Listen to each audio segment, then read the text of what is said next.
In the year 476, the greatest empire in history had a problem. The Roman Empire, that ruled over 60 million people and controlled the Mediterranean like it was their private lake, was crumbling into dust. And contrary to what you may have thought, the main reason for their collapse was not wars. So, what was it? Or let me be clear, who was it? Yup, EcoBek. Imagine you and your friends are going to pizzeria, eating a pizza, but when the bill arrives, you're the only one paying. Frustrating, right? Why should you be the only one paying for a pizza when they are not spending their money?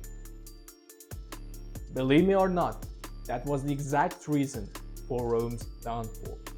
And during the making of this YouTube video, I had a lot of questions, and today, my friends, you're going to learn how do supermarkets sell you more candies without you knowing? Why can't you sell stuff to people at a cheaper price? Why do people often fail to create projects together? What makes us humans different from robots? And finally, who can make the great empires fall without weapons? The last time you were in Walmart or at some local store, you probably bought some food, drinks, or household essentials. And yet, if I ask you why you specifically bought that brand, I'm sure most of you cannot answer with 100% confidence. Why? Economics can explain how much you and me are going to consume, but it cannot explain why we buy that specific brand, go to work, save for retirement, give charity, gamble on horse race, cannot quit smoking, and many more. You might ask, so what's the big deal? Why should we be interested in people's behavior? In 2012, JCPenney brought in a superstar CEO, Ron Johnson, the guy who made Apple stores iconic. His big idea? Remove coupons and confusing discounts. Just say retail low prices.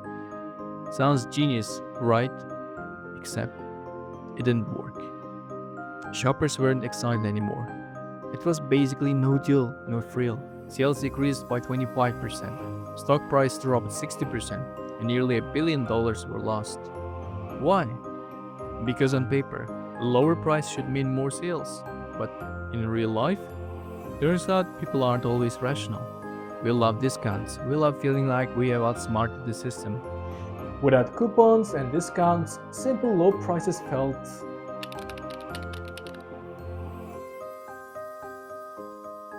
Some may argue that if Ron Johnson had studied behavioral economics at college, he could have avoided creating that fiasco.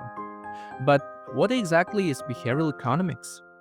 It is basically economics with real people instead of robots. Think of it like the experiment where the things you learned in economics at school are getting tested on bunnies. But in this case, instead of bunnies, there are actual humans in the room. Economists give credit to Adam Smith as the father of behavioral economics. But wait, he is the father of economics as well. So, are they the same thing? Not quite really. At the beginning of the 20th century, economists started turning away from behavioral economics. But why? Well, one of the economists, Robert Barrow, writes, pure political economy has therefore a great interest in relying as little as possible on the domain of psychology. Basically, what he's saying is that on a bigger picture, people's behavior doesn't matter at all. However, in the late 1990s, Richard Thaler, the Nobel Prize winner, started questioning the sayings of Barrow.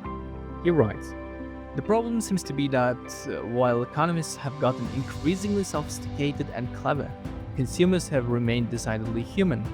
I explained the difference between my models and Robert Barrow's by saying that he assumes the people in his models are as smart as he is, while I portray them as dumb as I am. While standard economic models work well for very large groups of people, they often fail when applied to real-world situations. And this highlighted the need for behavioral economics because there are three strong assumptions economics rely on. But let me tell you, they don't always hold in real life. Imagine you and I are sitting in a room across the table, facing each other, ready to play a game. The game is very simple. There is a $100 bill which we're about to split between each other. But here's the catch. I'm the one making the offer and you get to decide whether to take it or not. We'll get only one shot. If you say no, the money is gone. So let's say $90 for me, $10 for you. Unfair, right? What do you do? Rationally, you should accept anything that's more than zero, but your feelings tell you not to do that, meaning you aren't always rational. You're casually walking at your local supermarket, you have already purchased everything you need. Approaching the checkouts, you see the candies. You grab one of them instantly. This might have happened to you at least once in your life, and let me tell you, this isn't your fault. Supermarkets know and use this strategy to sell you more candies. But how? Whenever you approach the checkout, your brain is tired from making shopping decisions, and that's when impulse kicks in, making you way more likely to grab those candies, especially since they are cheap, colorful, and right in front of you. Recently, Mr. Beast launched the Team Water Project, a massive global campaign aimed at bringing clean and safe drinking water to communities in need. And honestly, it was no surprise that millions of people jumped in to donate. Traditional economics assume that people are always selfish, always acting in their own best interest. Looking at the campaigns like Team Water, we actually realize that humans don't always think only about themselves. Now, I want you to picture this: a small room, 5 friends, a table, 25 round game, real money on the line. The game is simple. Each of you in the room starts with 55 tokens. Together, you have one job: contribute enough tokens to reach a threshold of 125. If you hit the target, everyone gets an extra 50 tokens as a bonus. If you miss it, no bonus. I will give back your tokens. And here's the catch: at the end, you can exchange your tokens for real money. So the big question is, could you empty my wallet? In other words, can you win as many tokens as possible? According to experiments conducted in the past, the answer was almost no.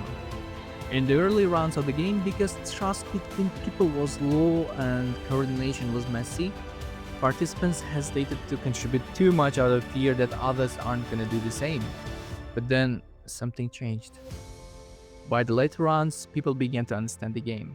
They realized that if everyone just put in around 25 tokens each, they could hit the target easily. Signals of cooperation started to appear.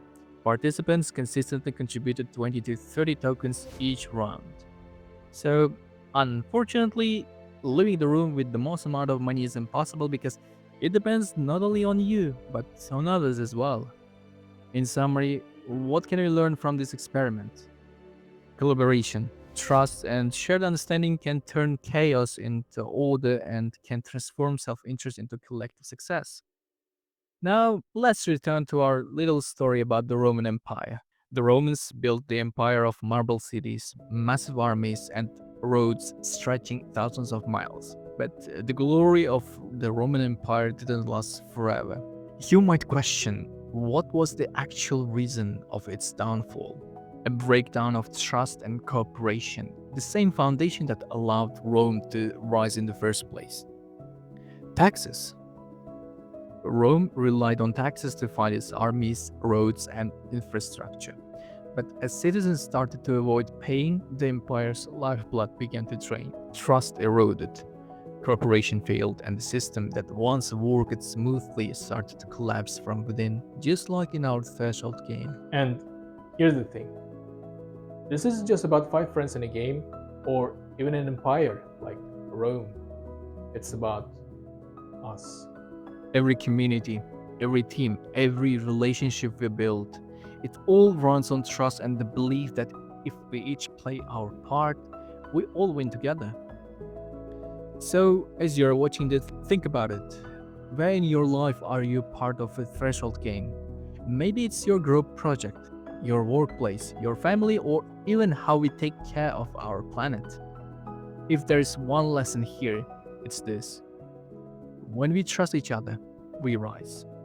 When we don't, we fall. So, here's my challenge for you. If you're in that token game, would you risk contributing or holding back, waiting for someone else? Drop your answers in the comment section below. I'll pin the most creative one. Until then, stay curious, stay rational.